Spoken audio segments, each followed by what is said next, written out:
Secours catholique a été vraiment très interpellé suite à la crise et pendant la crise sanitaire, notamment donc au niveau donc des familles. Les familles nous ont sollicité, les jeunes nous ont sollicité, les personnes avec un travail précaire qui ont perdu leur travail, les jeunes étudiants également. Donc on a été vraiment sollicités pour des questions alimentaires. Parce que, par exemple, les jeunes étudiants ne pouvaient plus se nourrir. Donc, effectivement, il y a eu des questions qui ont été vraiment basiques et alimentaires. Sur les personnes en contrat précaire qui ont perdu leur travail, elles ne pouvaient plus finir leur fin de mois. Donc, on est venu les aider en payant une facture, en payant un panier pour des repas. Donc, nous sommes intervenus à ce niveau-là. Et pour les familles qui ont eu des charges supplémentaires, puisque les familles qui vivent avec les minima sociaux, bien sûr, ont toujours perçu les minima sociaux, mais ont eu à leur charge, 24 heures sur 24, les enfants qui n'étaient pas à la cantine. Et donc, nous avons dû aussi soutenir les familles et les enfants dans cette crise.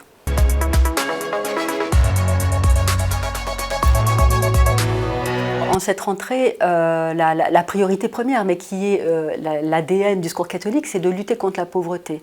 Donc ça, bien sûr, on continue. La priorité, c'est de lutter contre la pauvreté, de lutter contre les causes de la pauvreté avec les personnes en situation de pauvreté.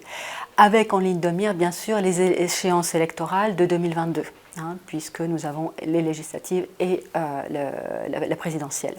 Donc ça, c'est une priorité majeure de la rentrée.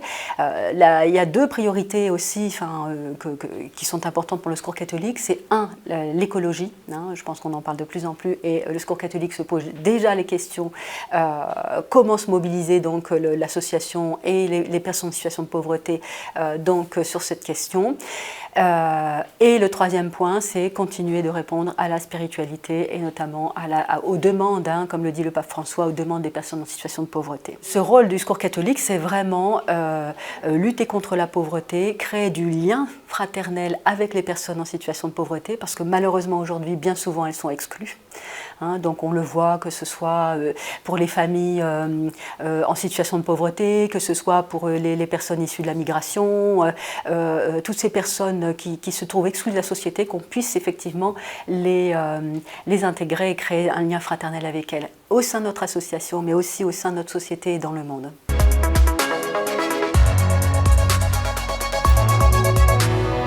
Mon parcours, en fait, je suis assistante sociale de formation. J'ai travaillé pendant plus de 35 ans dans les services sociaux et une quinzaine d'années dans la formation des travailleurs sociaux. Parallèlement, depuis une quinzaine d'années, je suis engagée au Secours catholique en tant que bénévole, où j'ai été bénévole en responsabilité, présidente aussi du Secours catholique de la délégation du Pas-de-Calais. Voilà, donc c'est un nouvel engagement qui démarre ici en cette nouvelle année.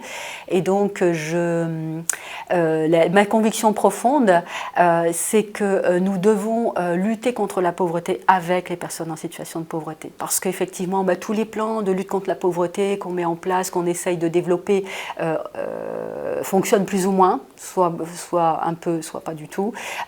Essayons de réfléchir avec ceux qui ont l'expertise, des savoirs sur la pauvreté, pour essayer de lutter contre cette pauvreté tous ensemble, mais avec elle et à partir d'elle.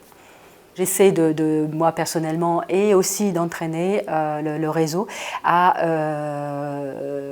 avancer dans les convictions de la bonne nouvelle de l'Évangile, où bien sûr les plus pauvres sont au cœur. La foi est essentielle puisque ça nous donne justement cette force, c'est certain. Après, au niveau du Secours catholique, j'aime aussi cette association puisque ça fait plus de 15 ans que j'y suis engagée et j'ai aussi envie d'apporter ma pierre pour que cette association continue de se développer dans les axes que j'aurais envie de travailler avec le réseau.